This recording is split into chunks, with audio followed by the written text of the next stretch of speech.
भारत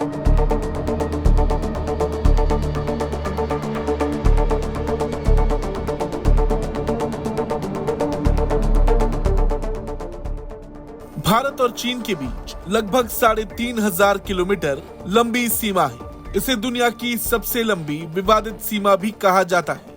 2020 में गलवान घाटी में भारत और चीन के सैनिकों के बीच हिंसक झड़प के बाद से यहाँ तनाव और बढ़ गया था। मगर पिछले साल ब्रिक्स समिट के दौरान पीएम मोदी और चीन के राष्ट्रपति शी जिनपिंग ने बातचीत से गर्म माहौल को थोड़ा ठंडा किया था, जिसके बाद दोनों देशों के बीच कई मुद्दों पर सहमति जताई गई थी।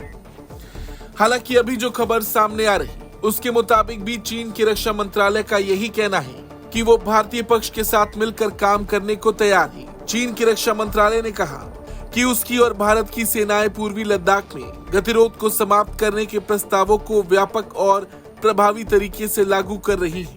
चीन के रक्षा मंत्रालय के प्रवक्ता वरिष्ठ कर्नल वू कियान ने मीडिया ब्रीफिंग के दौरान ये बात कही है कि हम सीमावर्ती क्षेत्रों में शांति और सौहार्द बनाए रखने के लिए भारतीय पक्ष के साथ मिलकर काम करने को तैयार हैं। भारत और चीन के बीच LAC पर अपने सैनिकों को पीछे हटाने और फिर से पेट्रोलिंग शुरू करने को लेकर 21 अक्टूबर 2024 को एक एग्रीमेंट हुआ था।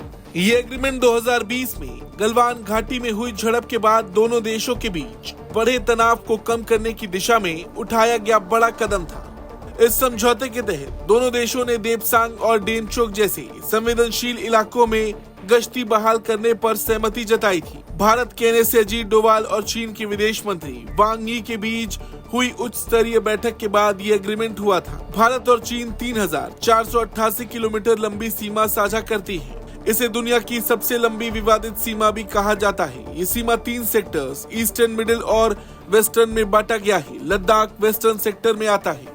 भारत और चीन के बीच कोई आधिकारिक सीमा नहीं है और इसकी वजह चीन ही है और इसी वजह से विवाद का कोई हल नहीं निकल पाता। चीन अरुणाचल प्रदेश की 90,000 वर्ग किलोमीटर जमीन पर दावा करता है और उसे दक्षिणी तिब्बत का हिस्सा भी बताता है।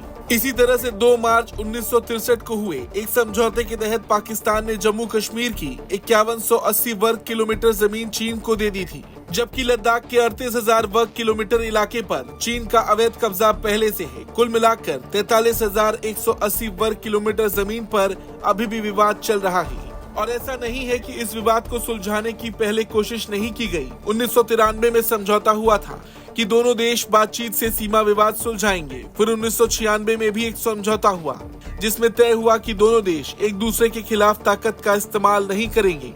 इसके बाद 2005, 12 और 2013 में भी समझौते हुए। इनमें तय हुआ कि सीमा पर दोनों देशों की जो स्थिति है वही रहेगी। हालांकि इन समझौतों के बावजूद चीन सीमा पर उकसाने वाली हरकतें करता है। लेकिन अब जो समझौता हुआ उसके बाद 5 जगहों से भारत और चीन की सेनाएं हट जाएंगी और यहाँ पहले की तरह पेट्रोलिंग कर सकेंगी। वहीं अगर देपसांग और डेमचोक जैसे क्षेत्रों की बात की जाए तो इन क्षेत्रों में गश्ती फिर से शुरू होना दोनों देशों के बीच के संबंधों में नरमी का संकेत देता है। भारत और चीन के मौजूदा रिश्तों पर आपका क्या कुछ कहना है, कमेंट करके जरूर बताएं। ब्यूरो रिपोर्ट, भारत तक।